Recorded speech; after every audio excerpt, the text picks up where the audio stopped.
देव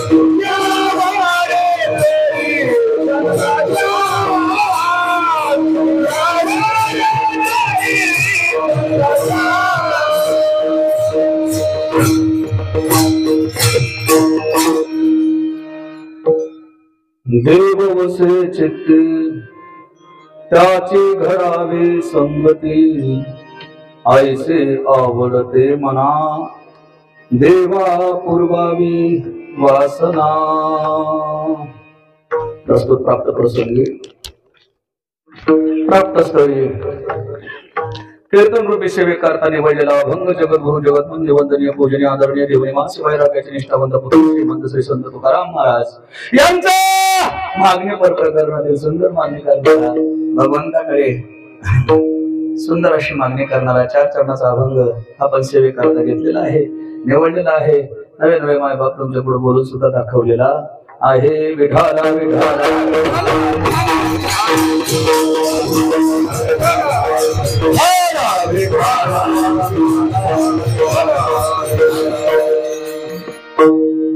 चिंतन सेवेकडे वळण्यापूर्वी थोडासा परिहार। कर्मण्यवादिका रस्ते माफलेषु कदाचन मा कर्मफल हेतुर्भूर माते संगोस्त कर्मणी।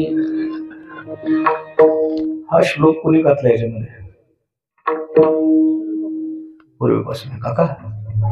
अरे वा, फक्त कर्म करण्याचा तुझा अधिकार आहे, फळ भेटल किंवा न भेटल हे माझ्या हातात आहे। माझ्या म्हणजे कोणाच्या? माझ्या म्हणजे माझ्या नाही, भगवंताच्या हातामध्ये आहे, लक्षात ठेवा। छान आहे। सर्व भाविक भक्तांना कळवण्यात जाते नानाभूत श्री विठ्ठल रुक्मिणी स्थापनेनिमित्त वर्ष 15 ब्रह्मांडाने भगवंताच्या प्रसाद या कंठाई नामसप्ताहाचे आयोजन केलेले आहे। ओ या आले पण असं हिरवट टाकल्यावर बसले गुरुवर्य हरिभक्तपरायण गोकुळदास महाराज सामनगावकर, गुरुवर्य हरिभक्तपरायण मानकोजी बोधले महाराज दामनगावकर यांच्या कृपाशीर्वादाने अखंड हरिनाम सप्ताह ग्रंथ ज्ञानेश्वरी पारायण सोहळ्याचे आयोजन केलेले आहे। तरी सर्व भाविक भक्तांनी याचा लाभ घ्यावा ही नम्र विनंती। व्यासपीठ चालक बबनभाऊ बोधले, हरिभक्तपरायण धनंजय म्हणजे आपल्या गावाचं वैभव असणारे देशमुख महाराज काका, जाहिरात सौजन्य राजपूत प्रेसिडेंसी ताळसौंदर्य, नृसिंह भजनी मंडळ, समस्त गावकरी मंडळ शेलगावकळे, गुरुदत्त बहुउद्देशीय अनाथ मुलांची वारकरी संस्था बार्शी, सर्व मुलं मंडप, Salim sound system Jawala Nizam. Phone number त्याचा तिथं दिलेला आहे, सांगू का? तुम्हाला माहिती आहे। अनंत होळे, रमेश होळे, धनंजय देशमुख हे संपर्क प्रमुख आहेत। आणि हा बारबोले परिवार माझ्यावरती अत्यंत प्रेम करणारा आणि त्यांच्या माध्यमामधून ही कीर्तन रूपी सेवा माझ्याकडे तुमच्या सर्वांच्या गावकऱ्यांच्या आज्ञेवरून या ठिकाणी माझ्याकडे आलेली आहे। मायबाप, दोन्ही मृदांगाचार्य, तुम्ही सगळे टाळकरी वृंद, सर्वांच्या चरणी नतमस्तक गणेश। हे छत्रपती चालला काय?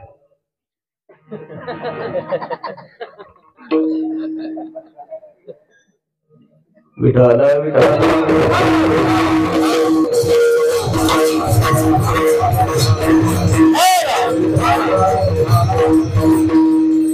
सुंदर हार्मोनियम वादक तुम्ही सगळे माझ्यापुढे बसलेले जुने पारमार्थात मोरलेले सर्व माणसं, वारकरी संप्रदायाचं भूषण, तुम्ही सगळ्या माता भगिनी, सर्वांच्या चरणावरती नतमस्तक आणि सेवेला सुरुवात करायची आहे। पण ऐका, अखंड महाराष्ट्रामध्ये जर धर्म टिकवला असेल तर तो छत्रपती शिवाजी महाराज।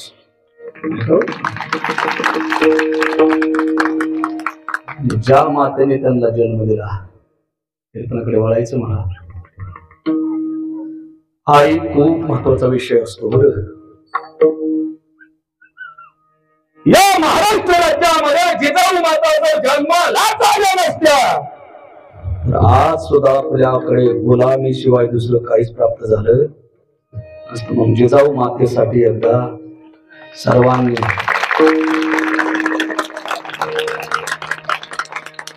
काय धडा दिला महाराज. हे आयांनो तुमच्या पाया पडतो बरं का. लेकराला शिकवावं बरं, पण काय शिकवावं ऐका. जे जिजाऊ मातानं शिकवलं ते शिकवावं. 10 वर्षाचा शिवबा त्या आईच्या जवळ आहे, वडिलांचं संबंध जास्त नाही आहे. आणि ती जिजाऊ माता आपल्या शिवबाला बोलते, शिवबा आपल्या आया बहिणीची इज्जत लुटली जाते. आपलंच राज्य असून आपल्याला भीक मागून खावं लागतंय. आणि कळायला महाराज राजा काय शिकवण दिली आहे. डॉक्टर बनायचंय शिवबा तुला ना, इंजिनियर बनायचंय नाही, तुला फौजदार बनायचंय नाही, तुला PSI बनायचंय नाही, तुला सिलेक्ट इन्स्पेक्टर बनायचंय नाही, तुला MPSC ची परीक्षा द्यायची नाही शिवबा. या महाराष्ट्र राज्यामध्ये आपल्या आई आणि बहिणीच्या आबरूला वाचवायचे. आणि ते धडे कितव्या वर्षी दिले, 10व्या वर्षी. आणि तो शिवबा आपल्या आईचं ऐकून, आईची आज्ञा शिवबाने कधीच मोडली नाही महाराज. आईच्या चरणावरती नतमस्तक होऊन शिवबा रायरेश्वराच्या मंदिरामध्ये 16व्या वर्षी शपथ घेतोय की मी महाराष्ट्र राज्यामध्ये हिंदू स्वराज्य स्थापन केल्याशिवाय आता श्वास घेणार नाही. आणि ऐका बरं, आईने जे धडा शिकवला ना तो मुलाने पाळला महाराज. आणि एकही रात्र न झोपता 4 शाही पालता घालणारा माझा शिवबा महाराज. त्यांनी महाराष्ट्र त्या ठिकाणी धर्म राखून ठेवल्यावर लक्षात ठेवा. 4 शाही, निजामशाही असेल, आदिलशाही असेल, मुघलशाही असेल, सगळ्यांनी एकटा शिवबा. काय त्या आईने महाराज शिकवलं असेल धडा. आणि तुमचे वर्गजाला मला आलं की हान बापाच्या तोंडात, हा नाच्याला थान. आणि ते पण हानते महाराज चटा चटा चटा चटा. आणि आईला गुदगुल्या होत त्यावेळेस एवढा आनंद होतोय. पण तेच लेकरू ज्यावेळेस मोठं होतं, ऐका बरं, तेच लेकरू ज्यावेळेस मोठं होतं, मोठं वाढत चालतं आणि त्याला दारू पिण्याचं व्यसन लागतं, त्यावेळेस जी आई आपल्या वडिलांना मारायला सांगते तेच लेकरू आता काठी घेऊन त्याच आईला मारतय.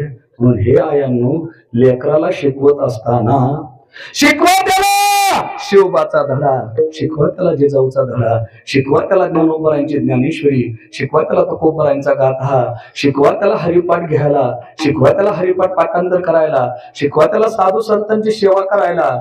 आणि तरच तुमचं सुद्धा कल्याण त्याच्यातच. लक्षात ठेवा. हे पोरं उभं राहिलेले, तुम्हाला असं वाटत नाही की ह्याच्यापैकी आपल्याला आपल्या घरात पण असलं एखादं असावं? कोणाकोणाला वाटतं बरं? हा महाराज खूप वाटतंय, पण आमचं असं दळींदर आहे. वाटतंय खूप, पण इकडं नाही. ते कीर्तनात महागून महाराजाला दगड हाणणार. ऐका, कीर्तन मला सुरुवात करायची, कीर्तन मला थोडंच करायचंय. माझी प्रकृती अत्यंत गंभीर आहे, कालच्यापासून अत्यंत बिघडलेली आहे. पण ऐका बरं, तुम्ही जर सुज्ञ मायबाप असाल, तुम्ही जर सुज्ञ आईवडील असाल, तर मुलाला संपत्ती कमवून न ठेवता, ऐका वाक्य, मुलाला संपत्ती कमवून न ठेवता मुलाला संस्कार द्यायचं काम करा. संस्कार, संस्कार जर तुम्ही मुलाला देत असाल तर ते तुम्ही कमवलेल्या संपत्तीचं रक्षण करील. आणि संस्कार जर दिले नाही आणि त्याला कितीही कमवण्याचा प्रयत्न केला ना महाराज, 1 वर्ष सगळा काटा खायल्याशिवाय राहणार. संस्कार देत चला जे. आणि म्हणून याच्यासाठी इतिहास वाचावा लागतो आणि त्याच्यासाठी इतिहासाचंच अंतःकरण लागतं. नाही तर पार तोंडावरची माशी होताना फार नियाबळाट घडी. आणि त्यांनी इतिहास सांगायला सुरुवात केली. शिवाजी महाराज विशाळगडाहून पन्हाळगडावर गेले, बाजी प्रभू देशपांडेला खिंड लढवले. ह्या भाषेत सांगायचा इतिहास नाही शिवबाचा. महाराज फार मेन चाटलेली लोक झाले महाराज. आता अरे त्याला इतिहासाचं काळीज लागतं, इतिहासाचं अंतःकरण लागतं, इतिहास वाचता आला पाहिजे.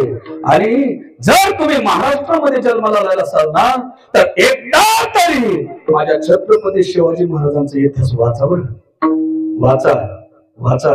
आणि त्यावेळेस तुमच्या लक्षात येईल की छत्रपती शिवाजी महाराज काय चीज होते. महाराज तुम्ही एकदा वाचून बघा, वाचून बघा. नसेल तुम्हाला वाचायला वेळ तर वर्षातून एकदा तरी महाराजांनी जिंकलेल्या गड किल्ल्यावर फिरून येत जा.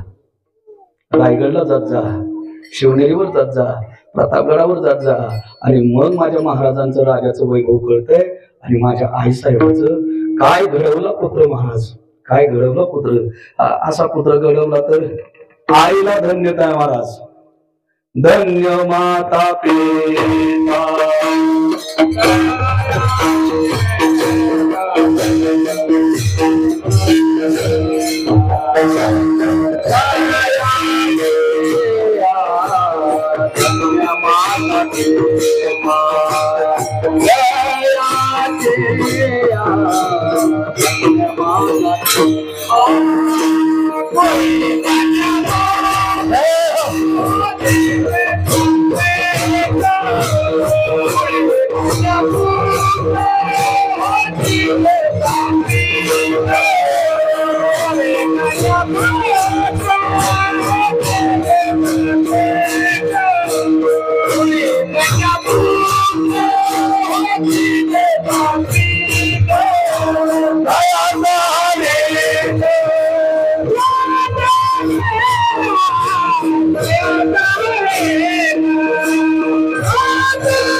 आयुष्यामध्ये जर जन्माला आलेला असेल ना, तर त्याची कीर्ती माग राहिली पाहिजे.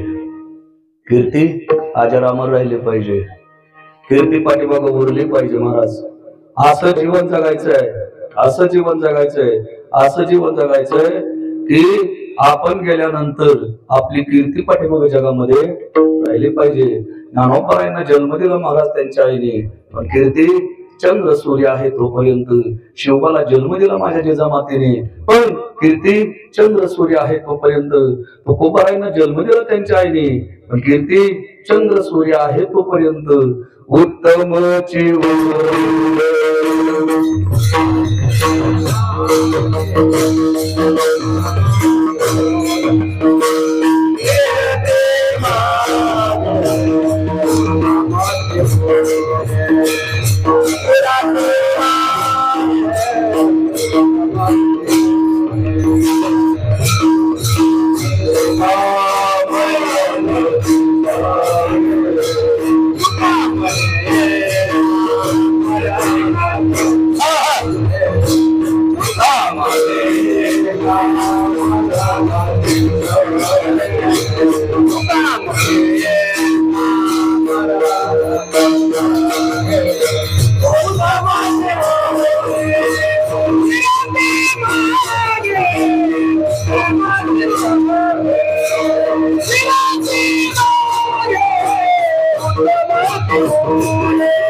असं जीवन जगायचं की पाठीमाग कमीत कमी गावात तरी कीर्ती राहावी. अख्ख्या गावाने वाट पाहू नये की बाबा हे कधी जाते. काही लोकांची वाट पाहिली जाते, हे फक्त गेलं पाहिजे, सगळ्या गावाला सुख लागल. असं तुमच्या गावात आहे का एखादं कुणी? अरे वा, छान. कीर्ती पाठीमाग राहिली पाहिजे. आणि कीर्ती अशी राहत नाही बरं काका, कीर्ती अशी राहत नाही. त्याच्यासाठी कर्म चांगली करावी लागतात. त्याच्यासाठी आई वडिलांनी त्याला शिकवावं लागतं. आणि जो सामाजिक कार्य करतो त्याचीच कीर्ती पाठीमाग राहत असते. जो धार्मिक कार्य करतो त्याचीच कीर्ती पाठवणार. तुम्ही म्हणताल की दरवर्षी 4 एकर जमीन घेतोय गावखांड्यात तिकडे देऊन, कोण मेल्यानंतर त्याच्या जाळी सुद्धा नाही आहे. जगासाठी किती केलं त्याची कीर्ती जगतामध्ये नांदत असते, वाढत असते. पण आजपासून संकल्प करायचा, स्वतःसाठी कमी जगायचं आणि दुसऱ्यासाठी, आणि त्याला म्हणतात संत, जे स्वतःसाठी खूप कमी जगतात आणि जगासाठी पूर्ण आपलं आयुष्य खर्च करतात. म्हणून आज जिजाऊ मातेची पुण्यतिथी आहे. तो एक रत्न या ठिकाणी आपल्या महाराष्ट्र राज्याला दिला ज्या आईने, असा आता तुमचं छत्रपती शिवाजी महाराजांवर किती प्रेम आहे हे मला फक्त 3दा घोषणा करायची, कीर्तनाकडे वळायचं आहे. बरं का पोरांनो, महाराष्ट्रातले जवान, मारुतीरायाच्या मंदिरात जास्त बसत जाऊ नका, लग्न झालेलं नसलं तर.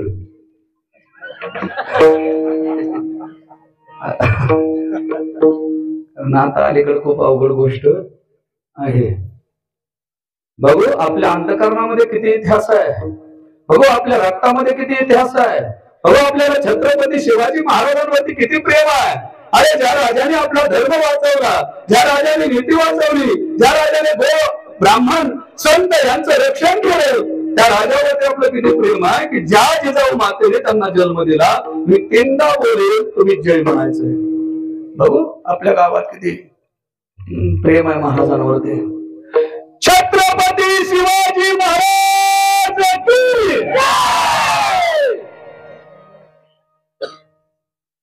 नाही आला आवाज अजून.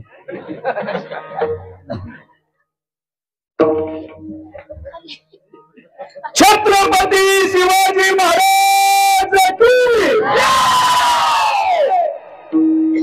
आता जरा थोडा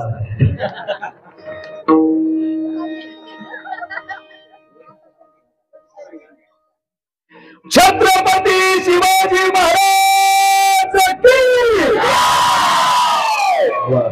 तुमच्यासाठी एकदा टाळ्या वाजवा. स्वतःच कौतुक स्वतः करायला काय वाटत नाही का?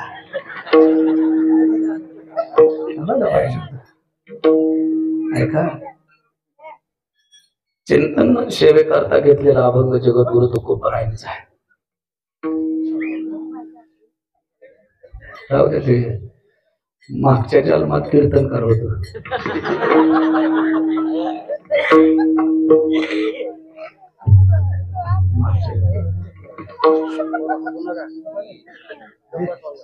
पाकिटात कमी जास्त झाल्यामुळे तिकडे गेले. आता त्याला वाटतंय की नसतं मागितलं तर बरं झालं असतं, पण आता उपयोग खंती ते न करा, होणे गाढ उतरा. खंती नाही म्हणजे हे जन्म प्राप्त होत असतात. अभंग जगद्गुरु तुकोबारायांचा आहे. अभंग मागणीपर प्रकरणातील आहे. सुंदर मागणी तुकोबाराय त्या ठिकाणी भगवंताकडे करतात. संप्रदायाचा नियम आहे की एवढ्या 7-8 कीर्तनामध्ये 3 कीर्तनकार त्यांना स्वातंत्र्य नाही आहे. पहिला कीर्तनकार, 7वा कीर्तनकार आणि 8वा कीर्तनकार, त्यांना त्यांच्या मनाने बोलता येऊ शकत नाही. पहिल्या दिवशी नामपर प्रकरणामध्ये चिंतन झालं पाहिजे. आजच्या दिवशी मागणीपर प्रकरणामध्ये चिंतन झालं पाहिजे आणि उद्याच्या दिवशी चरित्र ते उच्चारावे, केले देवे गोकुळी, आणि असं ज्याला कीर्तन करता येतं, या नियमाप्रमाणे सांप्रदायिक नियमाप्रमाणे ज्याला चिंतन मांडता येतं, तो खरा कीर्तनकार आहे. लक्षात ठेवा, तो खरा कीर्तनकार आहे. इकडच्या तिकडच्या गप्पा मारून लोकांना भुलवणं, लोकांना रंजवणं, आणि तुम्ही जाते अशा झालात महाराज. लाखो पैसे खर्च करताना पण करमणुकीला ह्याच गादीवरती लोक आणतात. विठ्ठल विठ्ठल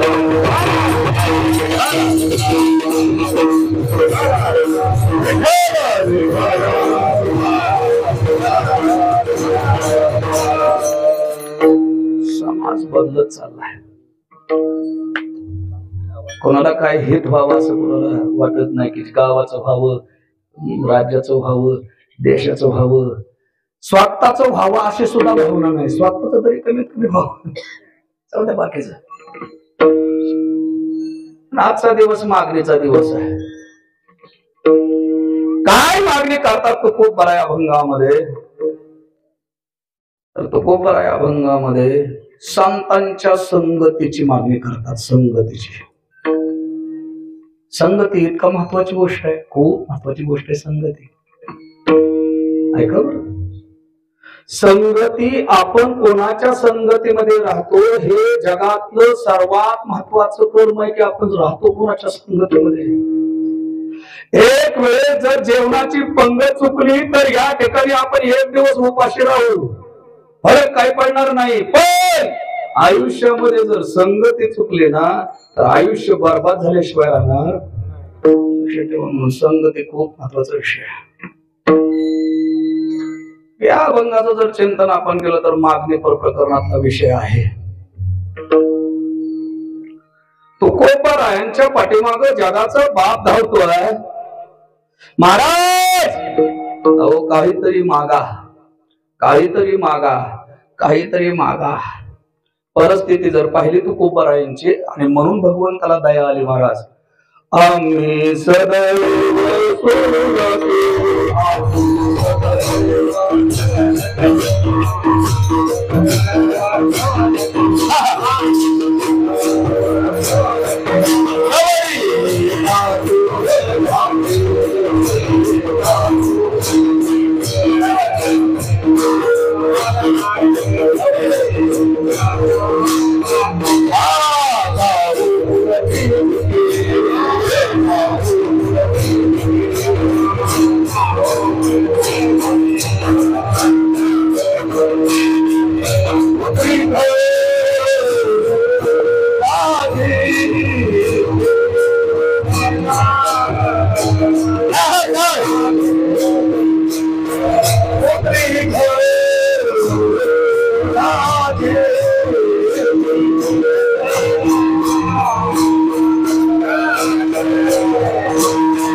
काय परिस्थिती मला तुकोबरायांची.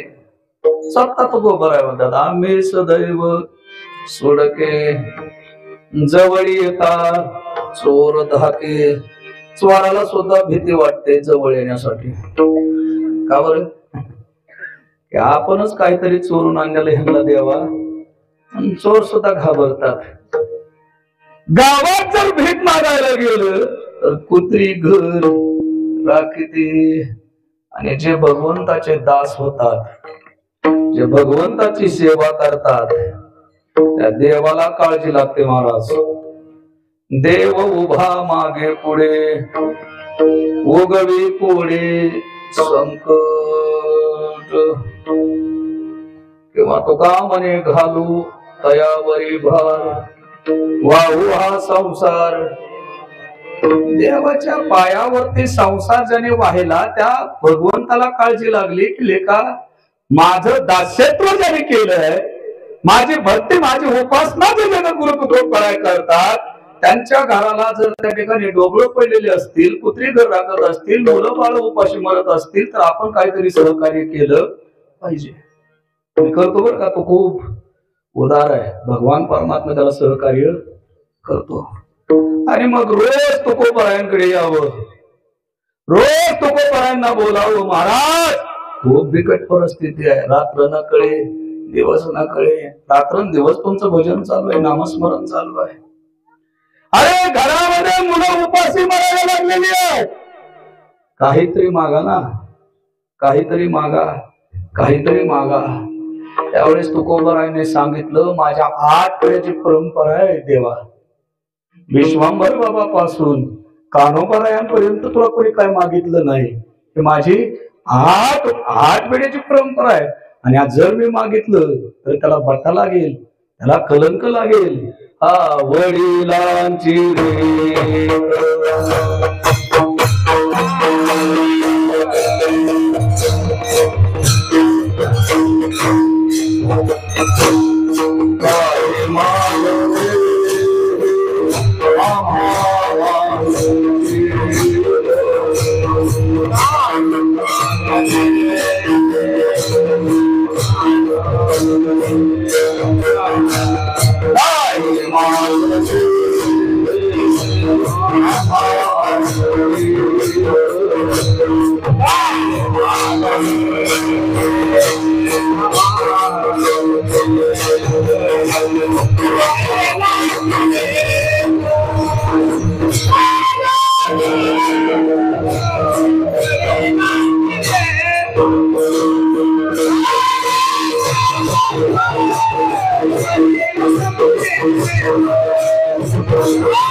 या प्रमाणावरून असं लक्षात येतोय मायबाप की काही मागण्या उचित मागण्या असतात आणि काही मागण्या अनुचित मागण्या असतात. ऐक किड पडतात का डोक्यात तुमच्या? आता ते पेट लावल्याशिवाय वाजतच नाही. आलं लक्षामध्ये? त्याला कशाचं चमट असतं महाराज? कशाचं असतं?